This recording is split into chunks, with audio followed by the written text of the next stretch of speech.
Happy Fantasy Friday. It's time for book club. We are Lindsay, Kelly, and Catherine, and this is the Banner and Bookmarks podcast. We are three book besties diving into romantasy with unhinged theories and a bit of spice. Today we have a very special guest on the podcast, J.R. Cathers. Jess, say hello. Hello. Yay! So pour yourself a drink, come escape reality with us, and let's talk about books. Jess is the author known as J.R. Cathers, and her debut novel, Child of Shivay, will be released this year on October 16th. All three of us read an arc of this book, and we were completely blown away by this story and this book. So we feel absolutely honored to have her on our podcast today. Okay, Jess, what made you want to become an author?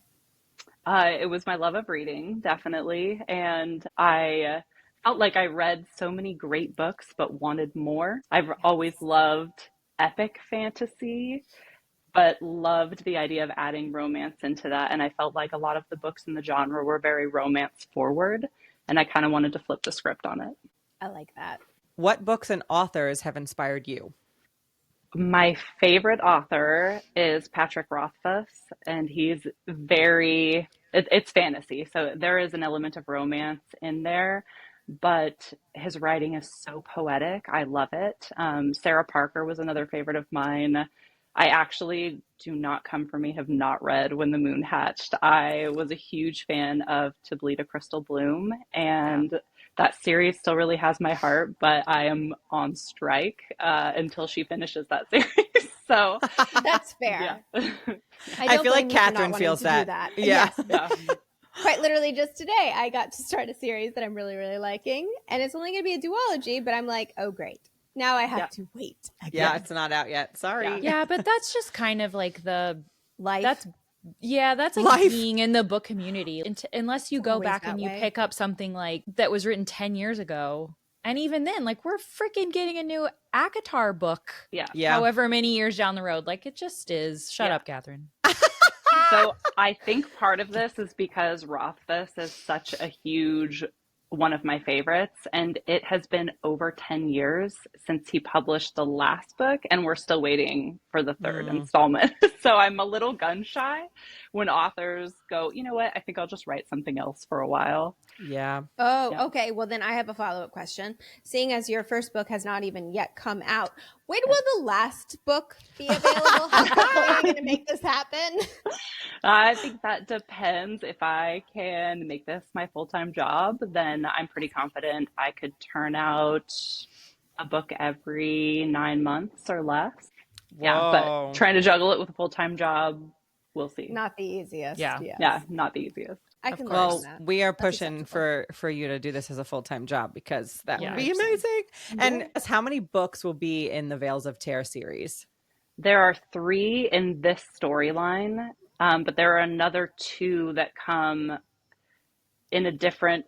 This is tricky. So there are 5 veils in this world, and my intention is to write a storyline for each of them. Okay. And there will be a point where the veils fall, and there are storylines that will collide. I love this. Watching Lindsay's ears like prick up. Hold on. Her sister was a witch. Bro.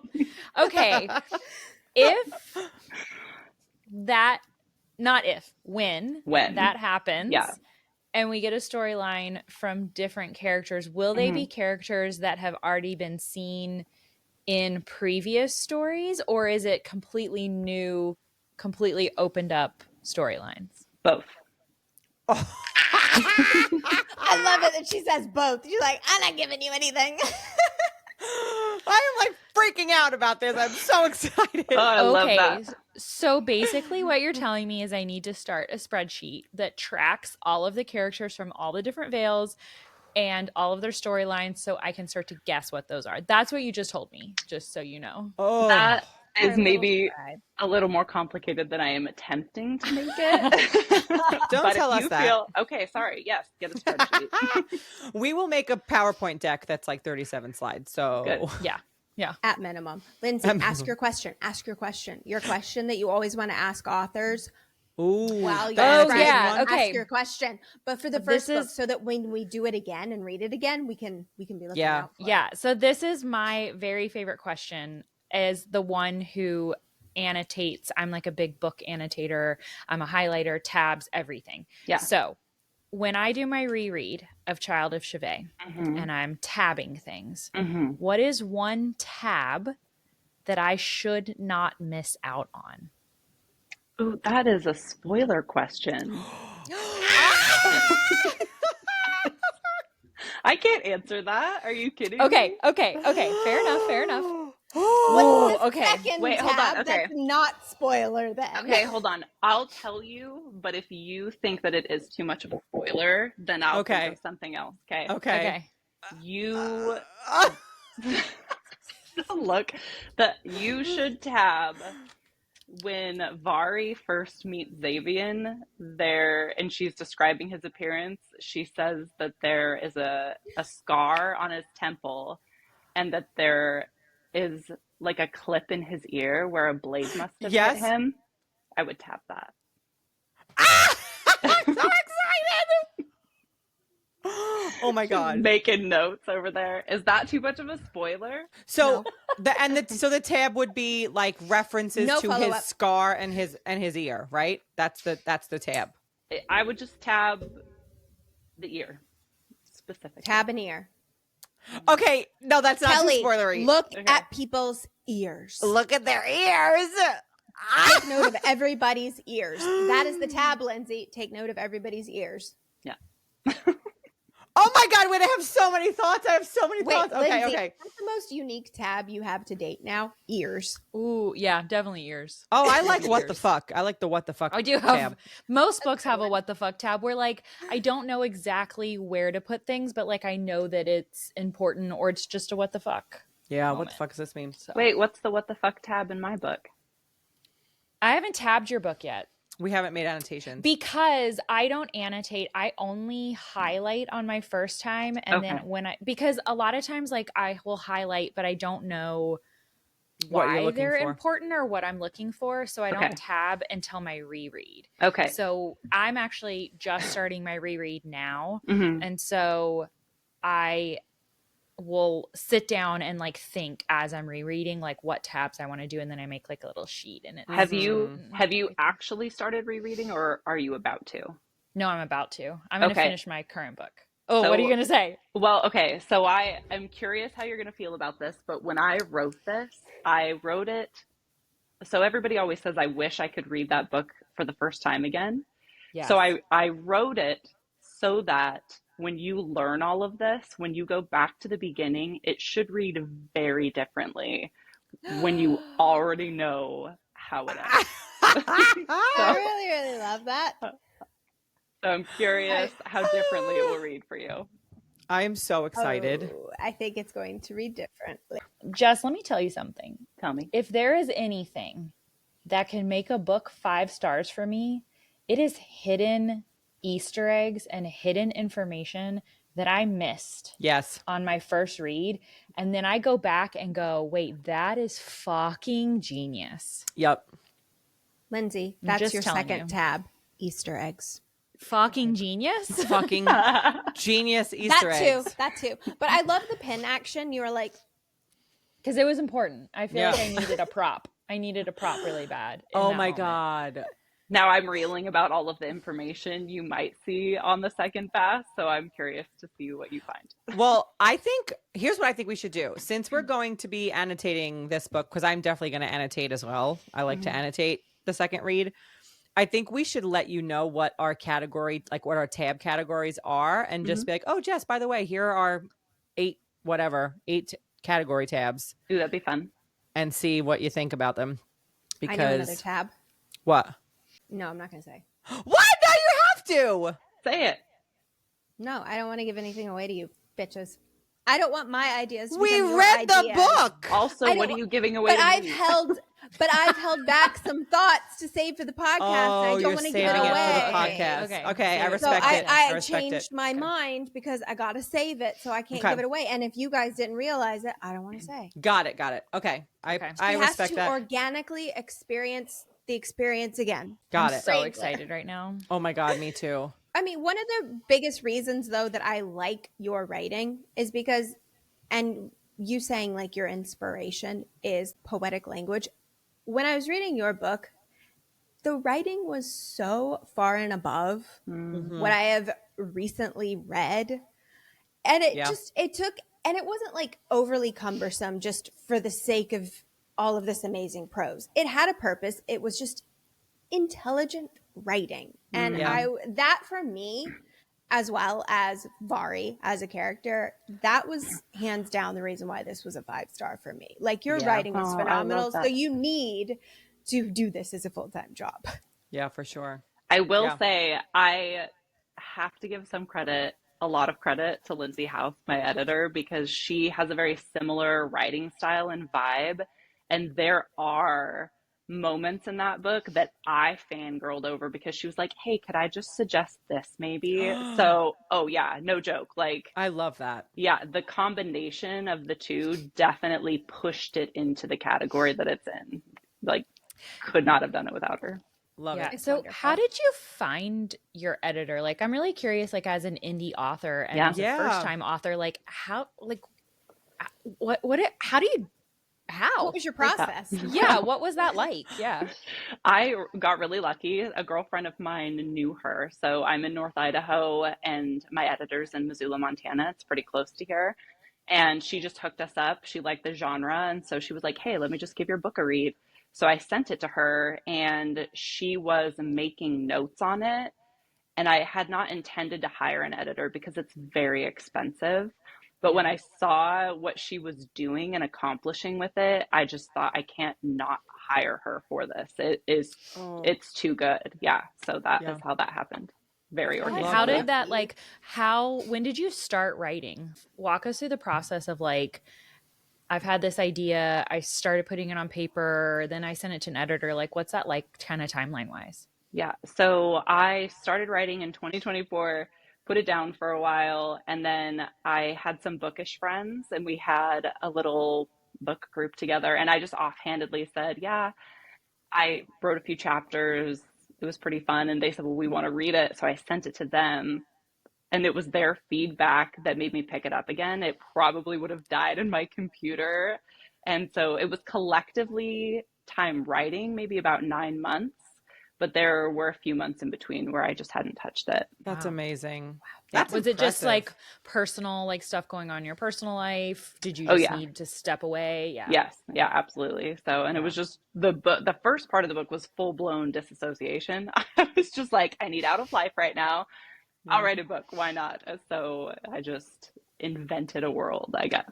Yeah. So this amazing story that you crafted, though, like it took you that long to write the first book, but did you know from the beginning how you wanted this? This whole storyline and world to play out? Like, when did you know, okay, this is it, and this is what I'm going to ultimately get to at the end of it? No, I'm a pantser through and through. So I have an idea of how this goes. And then when I start writing, my characters take me on these wild rides that I have not planned, and which is great because then I get to experience that with them.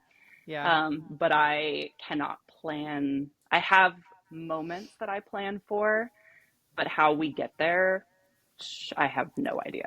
So do you know how this all ends? Or is a lot of it still up in the air? Okay. So it's plotted. Okay. So excited. I just want to watch Lindsay's face this entire episode. Your reactions are gold. I don't know. I feel like talking to somebody who, like, I've been so immersed in books my entire life that talking to someone that has created a world that I have escaped into is incredible. Like, I'm having so much fun right now. I know. This is very just like cool. Picking your brain. I kind of want to know where the nugget came from. What was your first thought? Was it the world? Was it a character? Like what sprouted it? I just started writing. I'm so sorry. I wish I could tell you more, but I just pen to That's paper. awesome. Vari came out, and I have realized so far after the fact, I was thinking, how did these characters come about? Because they feel very familiar. And I realized that I just wrote different parts of my personality into these characters. So, Vari is my internal monologue. Xavian is who I am with my friends, and Kesh is who I project to the world when I meet people. Oh, wait a that's second. deep. Love that. Yeah. Write that Love shit down. that. I feel like that actually, when I do my reread, I feel like that will give me Yes. such an interesting perspective into all the characters. Into your mind. Great. Maybe I shouldn't have said that. So they are your sun, moon, and rising signs. Yeah. Sure. Your If id and your ego. Your id, your ego. Her alternative personalities. Yeah. There you go.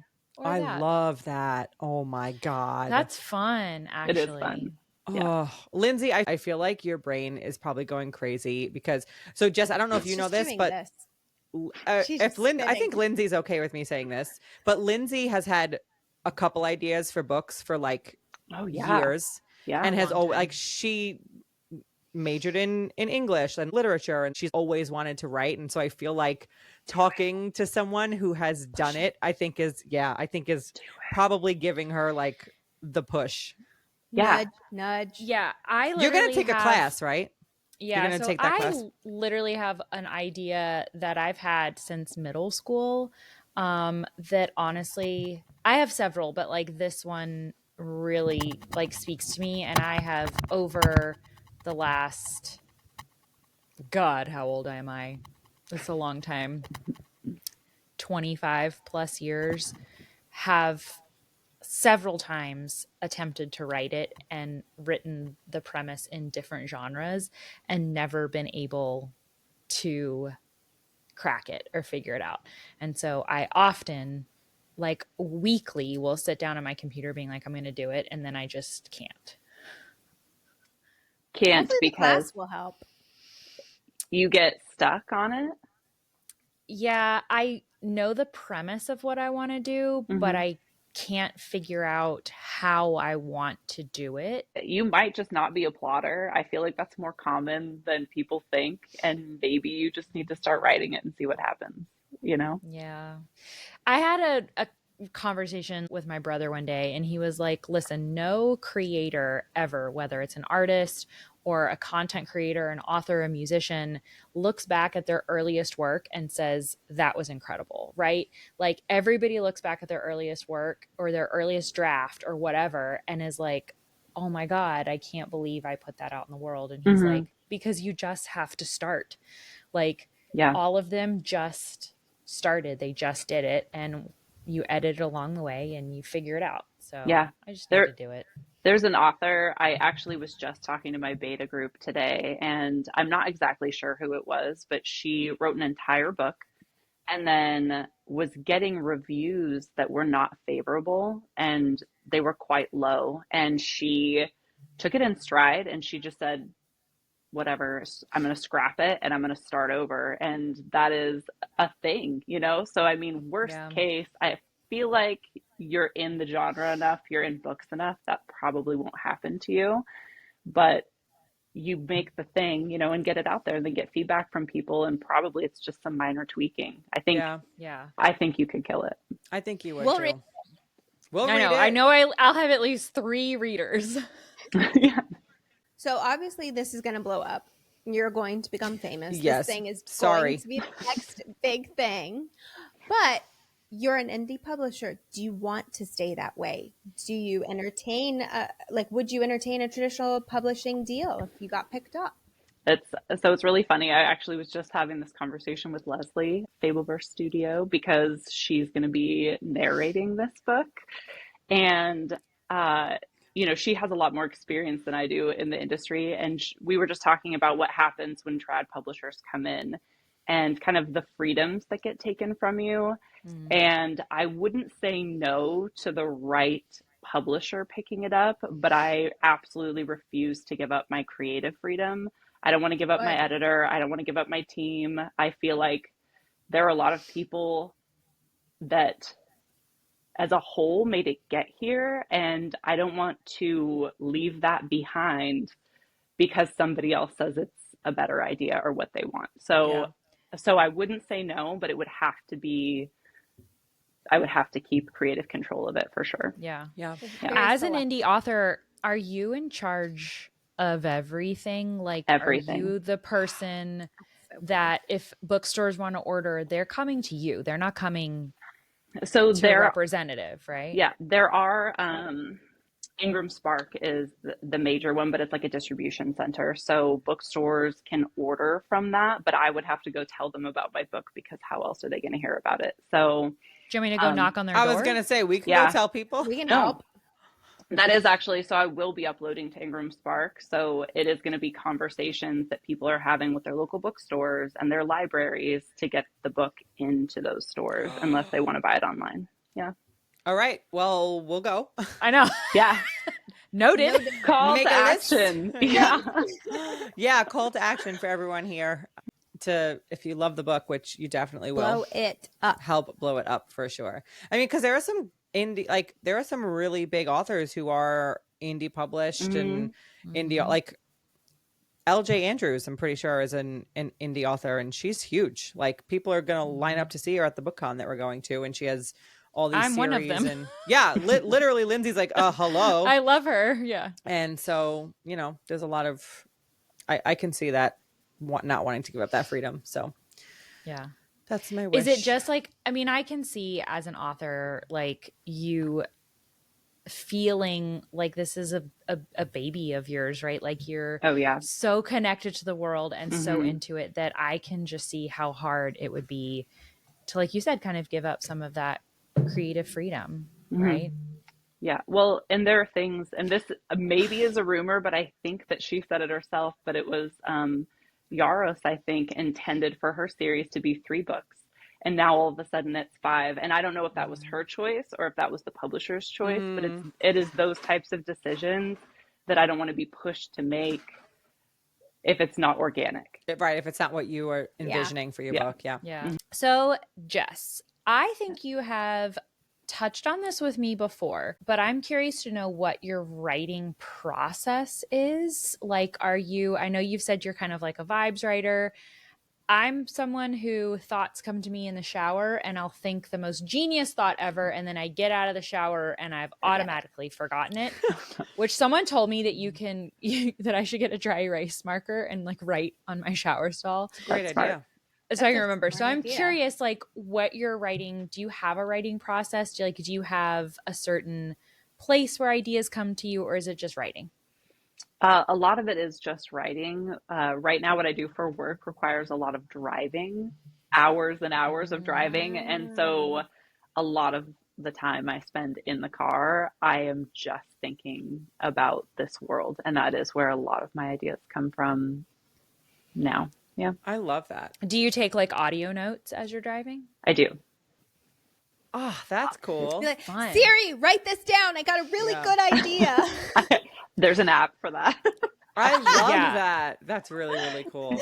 Yeah. I feel like that is the definition of like making shit work. Yeah. And like making it the best. Like, if you're going to juggle a big girl job and being a creative in the same time, I feel like that's like the perfect way to do it. Yeah. Absolutely. Yeah. Yeah. I don't know. I love it. Is it just thoughts, or is it like you are actually thinking dialogue, sentences? All of it? Oh, fun. Yeah. All of it. Cool. Yeah. Cool. There are times, it is so funny. Well, I'll be in my car, and if I don't write in order either. So if I have a scene that comes to me that I know is going to happen, I'll just I'll audio record that, you know? And there are times I'll be in town in my car and I'm thinking about something tragic that is happening and I'm just crying at a stoplight, like dictating into my phone. I'm sure it looks absolutely insane. Yeah. Whoa. What is the name of the app? Because Lindsay, you should get the app so that your ideas can just come to you. I think it's just Notes? voice recorder. Yeah, voice memos. Okay, Lindsay, do that. Do that. Lindsay, do that. In the shower. Yes, take your phone in the shower. I know. You should do it. I mean, my It's phone is waterproof. waterproof, I guess. Do it. So. True. It's just like, I just find the process really intriguing, and like that so many people can approach writing and world building from so many different avenues. It's just cool. Yeah. Have you ever had like an aha moment? Like, do you remember a specific scene where you're writing and you're just like banging it out and just like, oh my God, this is it. This is perfect. Like, do you have, when you think of Child of Shivay, do you have a scene in your mind that envelops it? That might be a big question. It is a big question. I didn't intend it to be, but I feel like it could be. It is a big question. Yeah, I mean, I feel like that for most of the book, because there were a lot of things that I wrote early on without, I feel like my brain was processing in the background, because as I was writing, I would have these thoughts about how it was going to end, you know, or how something was going to come about in 2 or 3 books. And then all of a sudden I would think about this scene that I had, you know, that I've written before. And I thought, oh, that's why that happened. As if my brain knew the whole time and I was catching up. So there are a lot of those scenes, but a lot of them are really small, and maybe not scenes that you would think of. Fun. I like that. That's amazing. I like that. See, and this is why I'm not a writer, because I have ADHD. I'm creative. There are a lot of things that I do that people are like, how the heck does your brain do that? My brain does not do that. So I'm like fascinated by what you're saying, because I can't even fathom my brain working that way. It is so cool. I want to like open up your brain and like look at it, because it's like, I'm fascinated. Don't do that. Leave it alone. Lobotomy, anybody? Do you have any other stories floating around in your head? Because in our text exchanges, we did craft a little bit of a story, which yours truly started to star in. Just saying. So, you need more inspiration. She wants to be on the cover of one of your books, is what she's saying. 1,000%. Just so our listeners are clear here, our text message chain between the 4 of us is completely unhinged. It sometimes makes 0 sense, but at the same time, all the sense in the world, you know? Yep. And sometimes all 4 of us are not all in on the joke. Like, it takes a couple of us, a couple seconds to be like, what the fuck is happening right now? But then amazing is things she in Greece? Is she in Greece? We now know what fry sauce is. Amazing things come from confusion. There you go. Okay, go back. Okay. What's in there? I want, like, do you have other ideas? Yeah. Or are you going to incorporate those ideas into Child of Shivay, or do you have other ideas for other worlds? So I actually wrote almost a complete book before I wrote this.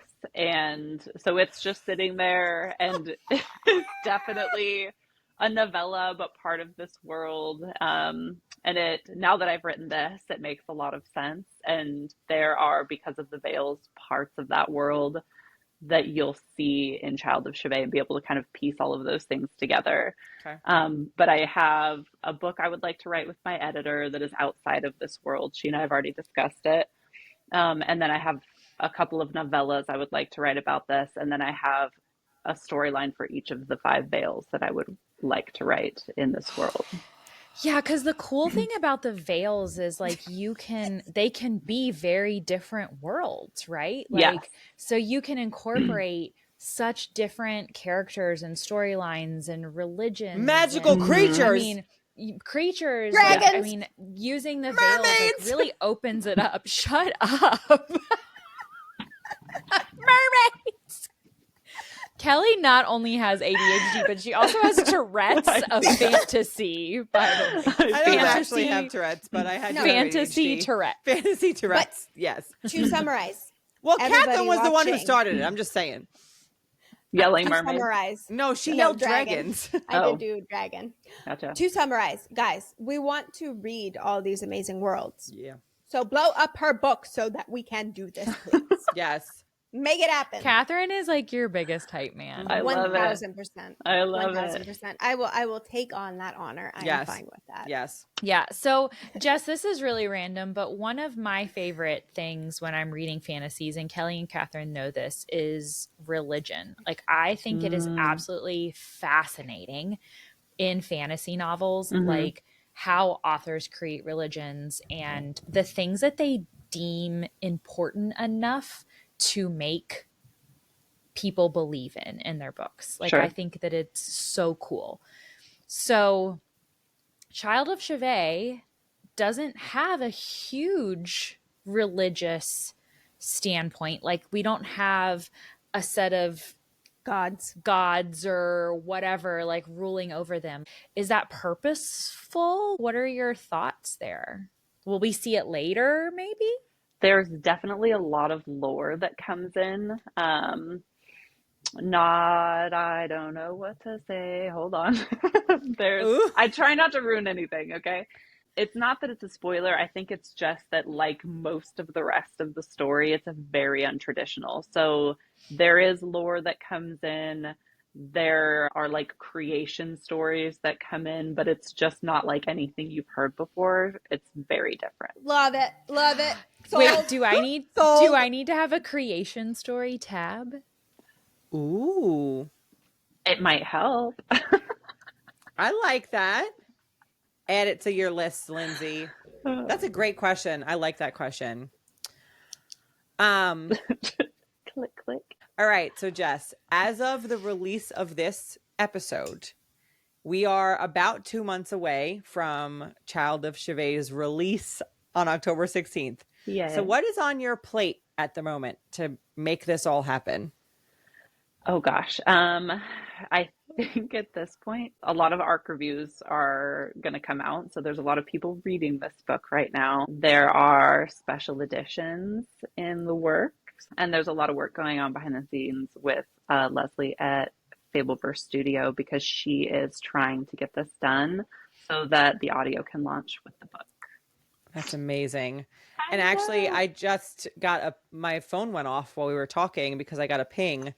We got tagged because Leslie is sitting down right now and she is recording Child of Shivay literally as we record this. She like just posted. I know. It's like, it's really happening.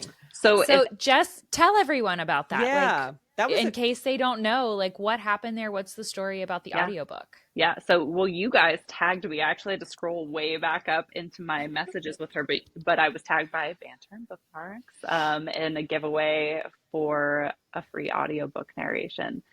And it was by Leslie DeMarco at Fableverse Studio, who is a fabulous human and so talented. Yeah. I have been, I've been blown away daily by her. I will admit, when I saw a giveaway, I thought, what are they signing me up for? Who is this person? But she is so phenomenal. Yeah.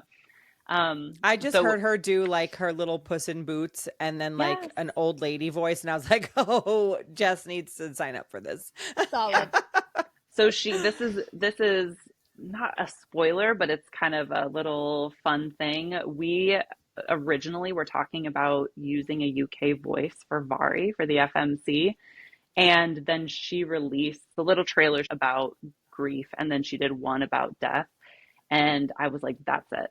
That is the voice. It's a US voice, but you go check them out. The cadence is perfect. The way that she speaks, it is so good. So that I immediately went to her and I was like, no, this is it. That's her voice. Yeah, right there. So wait, I love that you just heard it and you're like, that's it. That's so cool. It was almost like it's coming to life for you. Oh yeah, absolutely. Well, there was a way that I heard her in my head when I wrote her, and I'm sure everybody hears her a different way when they read her. And to me, she's very steady and stoic. And and so, the UK, it was a little soft, I think, for her. Yeah, I see that. Because when I read Vari, I don't know if I heard an accent as much as I heard a like cadence, deep, like she wasn't like high pitched or she wasn't like too soft and floaty. She had like monotone, a resonating, powerful, like you said, like a steady voice. Yeah. And so I love that. Do you know what the voice for Xavian is going to be? Is it also US? She's going to surprise me. I'm not 100% sure. Yeah. We've thrown around some ideas and I'm going to see what she throws at me. Oh my God. So what's that process like? Like, does she record like little samples and then you say like, hey, that's the one, that's it? She's doing it a chapter at a time. So she records a chapter, she edits, she sends it. Do you like it? Is there anything you want fixed? And then any tweaks that need to be made, she does, and it's just chapter by chapter. So if you once you hear a character for the first time, you can say, that's not their voice, that's not their accent. That's okay. Yeah. Well, we met, so directly after the giveaway, we got together and kind of discussed if there were certain characters that would sound certain ways, or if she needed to know anything. And she's very busy right now, so she has the book, but she's only gotten into it maybe 4 or 5 chapters, so she hasn't met a lot of what I would consider the main characters. Yeah. And that's interesting to think about. Yeah. So we had conversations about like Felius, because to me he's very flamboyant, and and about the sisters because of the way that they're described and the way that they speak. So I cannot wait to hear. Oh my God, I can't wait to hear how they sound. I know. Oh my God. Okay, so Harry Potter reference number 1, which I'm surprised we've been recording this long, and that's where we've gotten it. But it is almost like the one character that J.K. Rowling talked to about their character arc was Alan Rickman. It was Severus Snape. Like, she's the one person that she sat down with when book 1 started filming and said, this is where you're going to end up in the end. And you need to act towards that. Like, this is, this is the one character that is important to embody. That's so cool. Like, what about Lindsay's okay, what's that character for you? I know. Can you tell me? I think it's one of the sisters, but I just think that that's really fascinating, like the way that she can embody those characters, and she might know what's happening in this book, but I mean, you've got so many books and so many storylines and so many ideas in your head. Like, it is absolutely fascinating to me that she can embody those characters without knowing what their intentions are. You know? That's so true. Or like, I wonder if there's certain quotes, like on the pod, there are certain quotes that the 3 of us can read the same 10 words and interpret it in very different ways and have hour-long conversations. Like, as an author, do you have to sometimes give those tweaks in those notes to be like, oh, I didn't mean for him to be sarcastic there, I meant him to be serious? Like, how do you handle those moments? Yeah, well, I think it's easier. I think it's a little easier. So she did a little trailer video. I know you guys saw it because you liked it. Yeah. With the UK accent. And it was something she saw and she said, can I do voice for this? And so I sent it to her. And it was interesting. It was an interesting experiment because it was out of context. And so the way that she spoke it is not the way that I wrote it because it was out of context. And so, but it was great. And it's out of context for everybody, you know? And so, but I did go to her and I said, just so you know, and it doesn't matter right now, you know, but this is the vibe of that scene. And so it's going to be different because she's starting from the beginning. So she's not going into it blind. She will be vibing it all out the entire time. And that is just so cool. And because Vari is learning everything as she goes, it makes sense that she is also doing that. Yeah. Oh, I'm so excited. I like that kind of. That is so cool. I can't wait to get this freaking audiobook. Jess, we've said this on the pod a million times. So our listeners know this, but how Lindsay is the queen of the scribes and annotating. I am the queen of immersive listening. Like, I can sit there sometimes with like the physical book, the Kindle, my Kindle, and I have my headphones in and I'm like doing all the things because I'm like looking things up. I'm like, what does that word mean in here? And so the fact that I might be able to reread Child of Shivay, I already have the EPUB. So physical book and then have the audiobook like all going. I feel like I'm going to just be like in a cocoon of Child of Shivay and I cannot freaking wait. I love that. I am so excited. It's my favorite way to read because then I feel like I can't get distracted. Like, all of my senses are taken up by the book. Yeah. And it makes me feel like I am in the world. Like, I can't be looking at what my son is doing over there. I can't be, like paying attention to who's walking their dog outside. Like, I'm reading the words, I'm listening. And so I am like I'm so freaking excited about it. I'm excited. I feel like it's going to be the first time I'm going to get to experience my book from an outside perspective. So I'm super pumped. That's so That's fun so to think cool. about. Yeah. I like that. You deserve this so much, Jess. Yes. Like I hope You're that so you sweet. sit with that and know that, because Yeah. this book is so fantastic. It It is. is, Thank you. yes, it is God tier for me, for sure. Like 100%. one of my favorite books I've ever read. Yes. And so I'm you. just, I'm so, We are actually, everyone needs to read this book. Everybody. Jess, we are Multiple times. literally having conversations amongst the three of us about potentially changing our rating system because of this book. Don't Books say like that. Shivay. I'm going to Yeah. cry. No. Yeah. Make her cry. Yeah. So this is a conversation I actually just had with a friend of mine today, and it is about, I am a very harsh critic. I am a very hard person when it comes to rating. And so I think that I love that the bookish community is so supportive. They are so supportive of their authors. Um, but I feel like sometimes it leaves a question mark as to, because I've gotten a lot of reviews that are like infinity star. And for me, I'm like, well, that's your 5-star, right? Like that is, if you're trying to stick with a rating system, your infinity star reads should be your 5-star reads. And I totally get wanting to back your indie authors and support them, but it definitely makes it hard, I think, to find the real gems, and I'm talking about other authors who are like Danny Lincoln is one of them, who wrote a fantastic Dark Academy, and she has this teeny little following. I should hook you guys up. She's amazing. Do it. But I feel like we just started following her, but let's make sure that we did. Yeah. But there are a lot of little authors like that. Killer book, killer following. And it's like, I feel like all of the 5-star reviews are kind of getting lost for a lot of these really, really good books. So I love that you guys are restructuring it. I really do. Yeah. Well, let's talk about that. Like, I am an ARC reader, right? And I have read some really fabulous ARCs, including yours. And I've really read some not really fabulous ARCs. Sure. But there is this culture of authors telling ARC readers that if we aren't rating a book at least 4 stars, to not post our book until it's released. So as an author, do you have thoughts about that? I have a lot of thoughts about that. I sorry. Your thoughts. Tell us. I do. Yeah. Okay. Well, so this is really interesting. I actually, on my ARC sign up form, I said on there, I don't want anybody withholding reviews. And I actually had ARC readers come to me, and I was so shocked, and say, look, I really just want to keep my page a positive place. So if I don't love it, I'm not going to give it a low rating on my page. And I do understand that. And I think maybe that's for Goodreads, right? If you want to keep your page a positive place, maybe that's for Goodreads.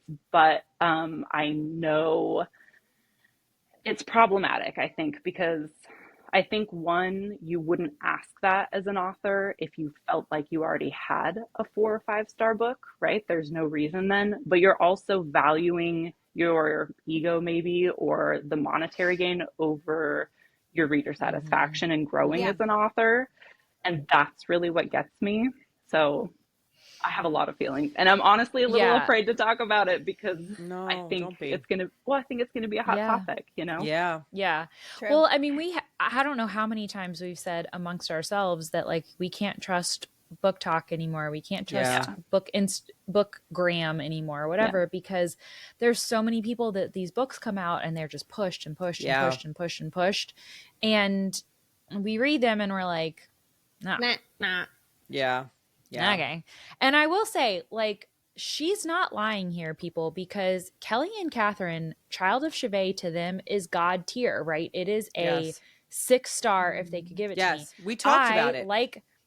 And like Jess said, she's a harsh critic. I'm an extremely harsh critic, and it is a 4-star for me. For me, it is a book that there is so much potential to, but it wasn't like, I don't know, it wasn't a 5-star to me. And Jess and I have had these conversations, like, she totally knows this, but she said to me, don't hold back your review. Yeah. Put your review out there. I want to hear all of your thoughts on there. And a lot of my thoughts as I wrote them and as I talked to her about them were completely subjective. Like, it was mostly that I didn't connect with Vari because that's just not who I am as a person. Like, so yeah. Meanwhile, me and Catherine were like immediately connected to her. Yeah. I was like, books, she spoke to me. She is me. Yeah. Yeah. They were like, books are so subjective, but at the same time, like, you're right. Like, we have to be able to voice that. And you did. You were like, I think in a text message said to me, Lindsay, I will not answer your text until you go put your 4-star review on there because I want people to be honest about it. And I appreciated that because as an ARC reader, we're very often told not to or to like hold back that opinion. I just ranted. I'm sorry. I went on like a whole rabbit hole. All right, guys, let me tell you, we did a Discord read along that I hosted with Jess's ARC readers. And when we did that, I had to go through and do a super immersive deep dive of this book. And it made me actually change my rating from 4 stars to 5. Because like I said in that episode, what will push a book to a 5-star rating for me is when I do a reread and I find all of those Easter eggs and all of that hidden information that I didn't know was there on the first read. When I did my reread, it's all there, and it is absolutely genius that she planted those things so smartly that I didn't even recognize them as plants the first time I read them. So on this reread, it just skyrocketed the rating for me. I am completely blown away with the level of genius that Jess has put in this book. So there it is. It's official 5 stars, and I did change it on Goodreads and Amazon and all the places for her and let her know. So back to the episode. That is perfect. And I think we kind of talked about this, and I'm not going to say the name of the book, but there is a newer release that came out that was hyped up on Bookstagram. Yeah. And it was hyped up so much and was sold as something that it's not. And also just hyped up so much that so many people in the bookish community, Lindsay included, were so disappointed by it because it just wasn't that. And like, to me, what I don't want for ARCs, and especially for indie authors, is for people to go into a reading experience expecting to use Lindsay's, my favorite like analogy of hers, expecting to eat at a Michelin star restaurant and getting Chick-fil-A. We fucking love Chick-fil-A, but when you're not expecting Chick-fil-A, you're disappointed. So like, just tell me what it is, because there are books out there that I'm like, I know this is not going to be a 5-star read for me, but I'm excited to read it because I know exactly what it's going to be. I know exactly what kind of mood I'm going to need to be in to read it. Yeah. And when I get in that mood, I'm like, oh my God, you know what I want to read right now? That book. And it's the perfect thing. And so I feel like if we can be honest, people will, and there are people out there that will rate a book 1 or 2 stars, and they'll tell me why they rated it 1 or 2 stars. And I'm still like, oh, but actually that sounds like my thing. I'm still going to read it. Yeah. You know? Yeah. So I love that. I love that you want. But I can see, like, as an author, again, that can be really hard. Like, how do you deal with that? Like, how do you take that? Yeah. How do you find the balance? The criticism? Yeah. How do you handle a bad review or a not great review? I haven't gotten one yet, but sorry. I just gonna drop that one. Well, okay, wait here. I had a gal. You had some bitch said 4 stars. Lindsay Ray reads. Do we know her? True. But I wouldn't say that a 4-star read or a 4-star review is bad either. I think that's great. Like, I honestly, when I was putting this book out on IG, I was like, okay, if my average is anything above like 3.5 stars, like, I'm just gonna stick with it. And so when I started getting all these 5-star reviews, I was like, no way. So it's worth it. But I think I already know not everybody's gonna like the book, right? Like, people are just not all gonna vibe with it, and that's fine. I want to get tagged in the reviews, and I want to see the honest reviews, you know, of people who rate it lower, because I think it's one thing if it's not your vibe, and that's fine. And that is zero affecting my ego whatsoever, Right. if it's just not your vibe. But if there are like 20 reviews that all have a common thread, and I'm like, they have a point, and maybe this is something that I can grow from or do better later, why do I not want to know that? Yes. I definitely want to know that. Yeah. And it could be something simple as I thought that came across as X and 100%. it came across as Y, and I need to know that so that I can, like, a future book in the series, address that so people aren't wondering. People understand my intent more, you know? I love that. So I've said it before on the pod that I feel like, especially now with writers and the way that social media plays a role, that I would be shocked. I would love to be able to do an honest study on how reviews and social media influence writers into how they continue on with the series, right? Like there are books like, I don't know, I just feel like you can't tell me that you don't see the theories floating around and the thoughts floating around and go, oh, that sounds interesting, or no, I'm going to disprove that in my book. Like, not that, and I don't mean that the authors are listening to theories and then writing them into their books, but like, I just feel like you can't tell me that that reviews and all these videos and all this content that's made about books these days don't somehow influence the way authors think and the way that they structure their books.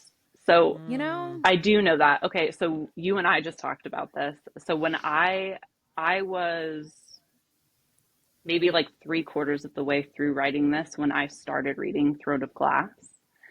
And it was weird because I started reading it and I was like, people are going to think that I read this book before I wrote my book, because to me, there were a lot of interesting common threads. And right. But I think, wait, my mind is going insane right now.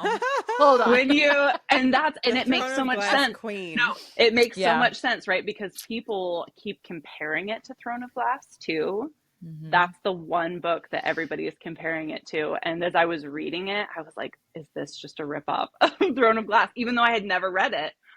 Which is funny because for me, I'm a huge, like, Throne of Glass is my Roman Empire. Right. I talk about it all the time. I reference it all the time. The only thing is the assassin. Right. Yeah. That's it. Yeah. But I don't see characterization as much. I don't see plot or storyline or world building. You don't see it as a ripoff or like a no, not in the slightest. Yeah. And as a Throne of Glass girly, I don't even know that I would have ever made that connection, despite the fact that they have the same. I wonder if people are feeling like, maybe I could see people saying it's giving me the same feelings that Throne of Glass gave me, because like for me, this book, Child of Shivay, gave me the same feelings that I had reading Fourth Wing, reading ACOTAR, reading Quicksilver for the first time, because it was that level of, oh my God, I'm so into this. I need to know what happens next. The excitement, like the theories, like that feeling as a reader was there, but like the thread of the plot wasn't the same. So maybe that's what people are saying, but who knows? We were on a massive book depression. We were. Before reading this book. Like, we were all disparaging everything. I have all of these books in my TBR and nothing is speaking to me. And then we read it and then we ended it and we're like, I read it and I was like, guys, you have to read this. Finish the book and I can't read it again for the first time. And know what's funny, Jess, I don't know if you know this, but we wanted to like your book so bad because you were just so really did. You were engaging with us so much. Like we were talking back and forth on we Instagram. Hope her book is we good. were like, she's so great. Cause like we had just read a couple arcs that they were not for us. We even told the authors like, we wish you the best of luck. We're not going to put a review out because we didn't like it. I had and we to don't have a wanna mess you harsh up. conversation with an author. Yes. And so like we've done that before. Lindsay specifically has done that before. And so I was afraid to start Child of Shivay because I was like, I want to like this because I like her so much. And that's why it took me so long to start, because I had it for a couple months. So funny. You had it forever. And I was like, I can't start it because now I was you petrified. know. I was so afraid because I was like, I want to like it. And if I don't like it, I'm afraid that I'm going to have to tell her. And then this great friendship is over. And then I was like, okay, I'm going to do it, you guys. And I started reading it. And I think 2 chapters in, I texted the group and I was like, you guys, this is really good. And Catherine was like, wait, what? And I was like, this is really, really good. But the best part is like you didn't even trust yourself. Like, you're like, guys, I really think this is good, but I need somebody to validate my feelings. And I was like, fine. I was like, am I crazy? But this is freaking amazing. And then I was like, the best part is I didn't tell her I was going to start it. I just started it. And I was like, Kelly, I'm at 60% and I stayed up really, really, really late last night. She did. Because I can't stop. I was at the zoo for a work like thing, and Catherine was like, and Kelly, are you there? I need you to hear this. Because I literally was like, Kelly, I need you to acknowledge me. Because I told everybody, I was like, guys, this is 5-star for me. I think it might break my rating scale. Like, do I start doing 6 stars because I feel that way about this book, but am I crazy? Have I just not read a really good book in a long time? Like, is it 5? Is it 4? Because like for our rating scale, 4 is really good. Like our 3-star rating is, it's not neutral. It's a good book. Like this book, but we're probably not going to reread it, but we liked it. We'll give it to somebody. Like, you should read this. I had so much fun. This was great. And then 4-star is like, holy crap. And then 5-star is like, I literally would give you my kidneys if I can read this again. Right. So like, I was like, am I overthinking this? But I was so into it. And then Catherine was like, Kelly, this is one of the best books I've ever read in my life. I was like, thank God. And I knew that at 60%. Like, I'm blowing up her phone because I'm like, I haven't even finished the damn book and I already know this is it. Yeah. This is the book. Because for me, I was like, I'm constantly searching for a character that speaks to me specifically. Yes. And we talked about this, Jess, how I was like, I don't like when authors present a quote unquote strong female character and they either don't portray her that way, and not just in her actions, but in her inner mind as well. Her inner monologue, she starts strong and then they make her weak so that she can grow. And I just absolutely detest that. I'm like, why can't a strong female be constantly strong? She might not know everything. That's part of her journey. That's part of her life. She's going through the experiences. That's not weakness. But you don't need to dumb her down and make her weak. And Vari recognizes things about herself. She's like, I cannot go there. My mind, I cannot go there.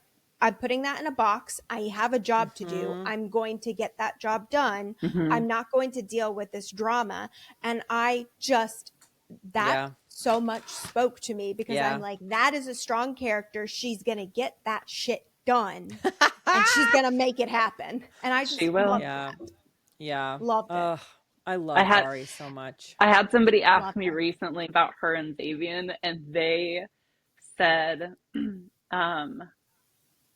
it was just in reference to like I think what they basically said was she wouldn't have killed him to get to the king. And I was like, oh, she absolutely would have like until the end. She like 100% would have still been like, you are an obstacle.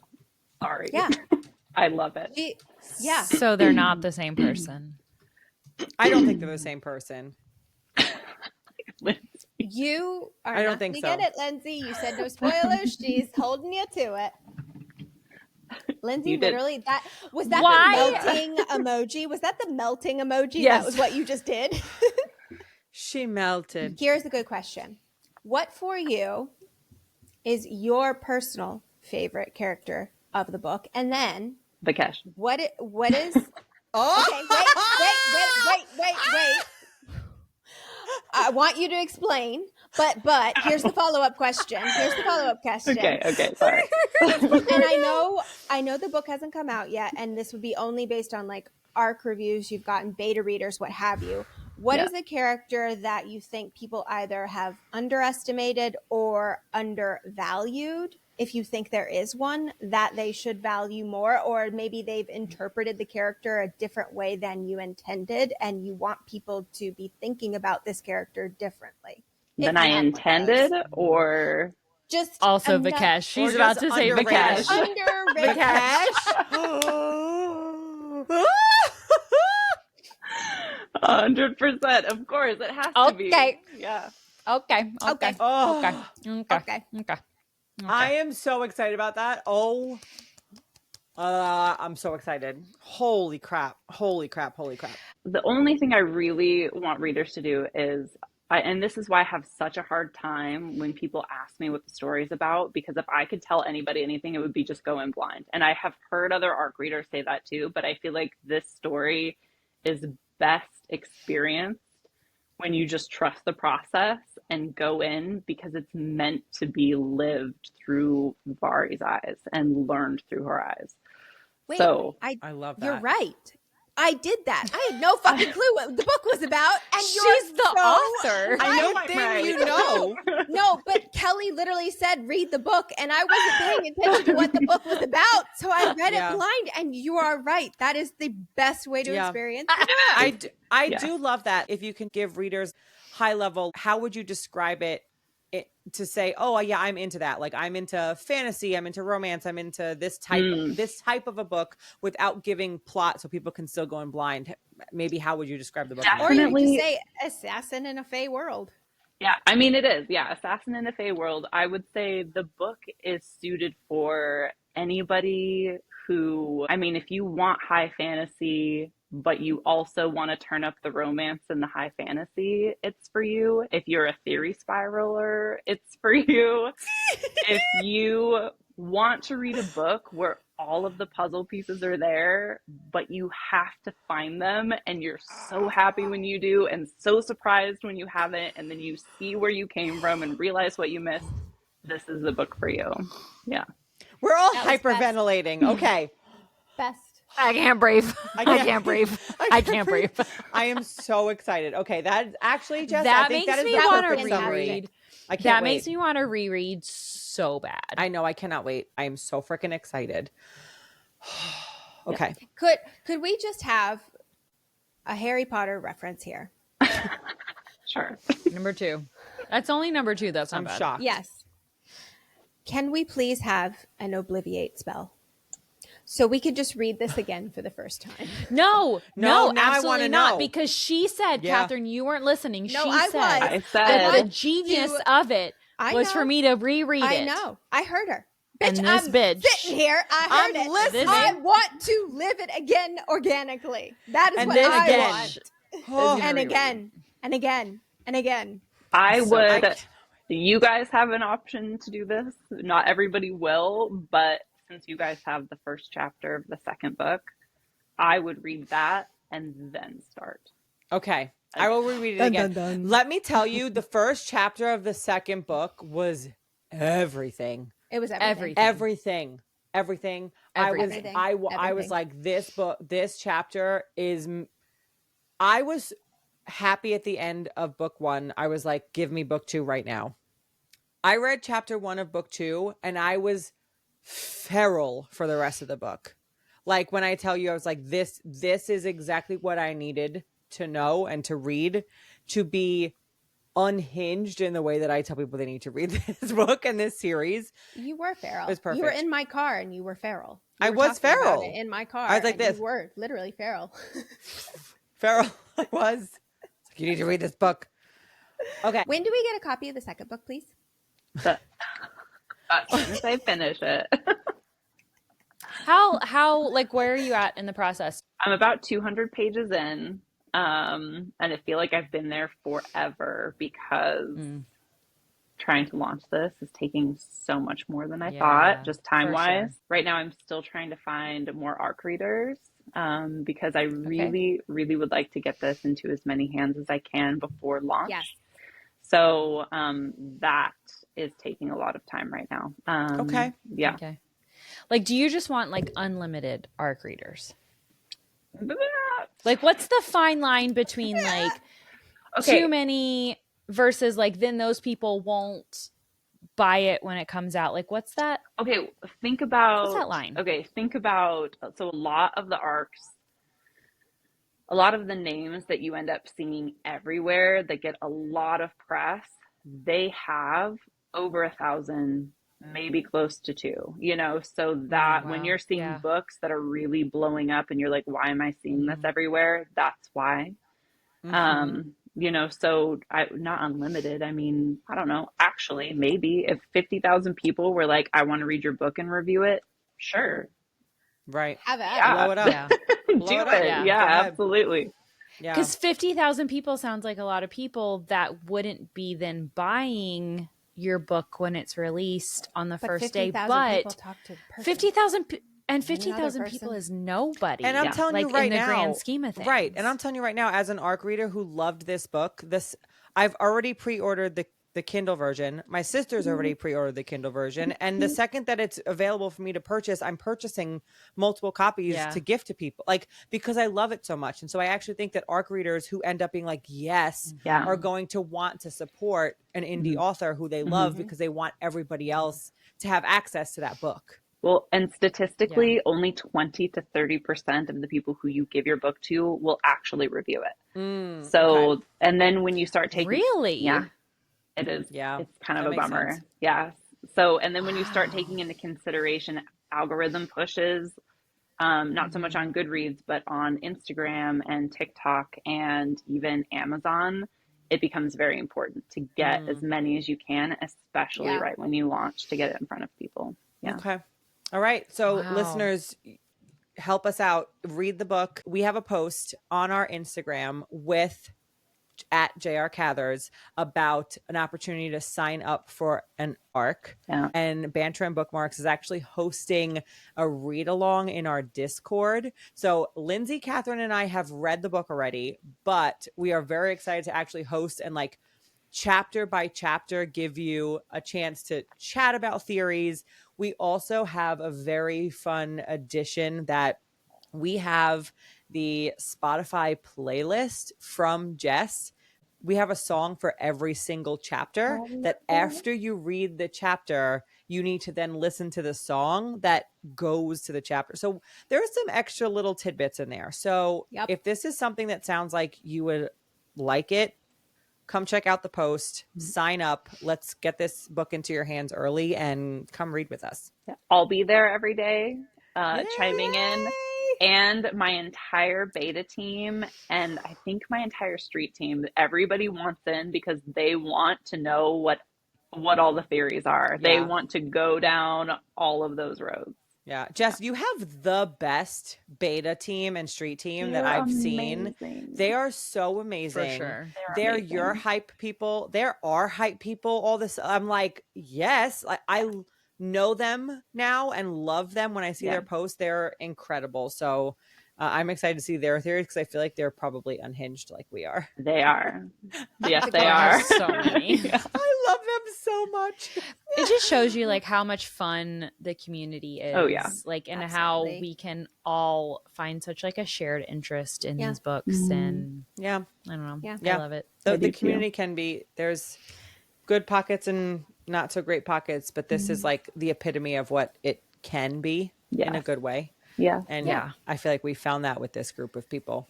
Yeah. So. Yeah. Like I don't know if people like, if these conversations tonight don't make you want to read this book, like I literally don't know what will. Truly. Like this, like we are, I don't know if you guys can tell how truly excited we are about this, like how much of a team Jess has behind her. There's a reason for that, right? Like, it speaks for, the book. That's all I got. Yeah, read the book because it will speak for itself for sure. You guys are so sweet. Thank you. Well, we love you. We don't have to be this sweet. Yeah. Jess, we're not always. We're not always. I know. Jess, you are actually our first ever author that we've interviewed on the podcast. So this is really special for us too. Yes, I love that. I know. And like, so that it means a lot for us to have you here. All right. Well, up next on the Banner and Bookmarks podcast, we are doing a series of 1 episode per book episodes, which are celebrating a few of the authors that we will be meeting at Romantasy BookCon in October in Orlando. So we'll be covering, I know, I'm so excited. Fabled Fantasy Events is so fantastic, and I cannot wait to see what they have planned for us. So we're going to be covering Phantasma by Kaylee Smith, Broken Souls and Bones by LJ Andrews, and The Foxglove King by Hannah Witten. And then I am very excited to share with everybody for the first time that in October, after Child of Shivay launches, Banner and Bookmarks will be doing a 4-episode deep dive series covering Child of Shivay. I'm so excited. I know. So mark your calendars. We're going to have 4 episodes. We're going to chat with Jess some more. We are going to go into all the theory spirals, all of the thoughts, all the crazy stuff. And we cannot wait for you to be on that journey with us. So stay tuned. It's so exciting. And we're going to chat with Leslie as well. We are. The audiobook narrator. Yes. Yeah. So that will be coming soon too. We have been hosting a read along on Discord, and it has been popping off with Jess's ARC readers. It's been so much fun.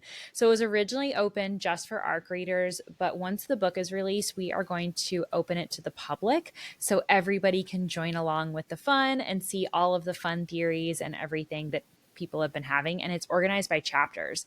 So as you go through each chapter, you can finish a chapter, see what everyone else is thinking, and kind of formulate your own thoughts and theories along the way. So we're really excited about that. Yes.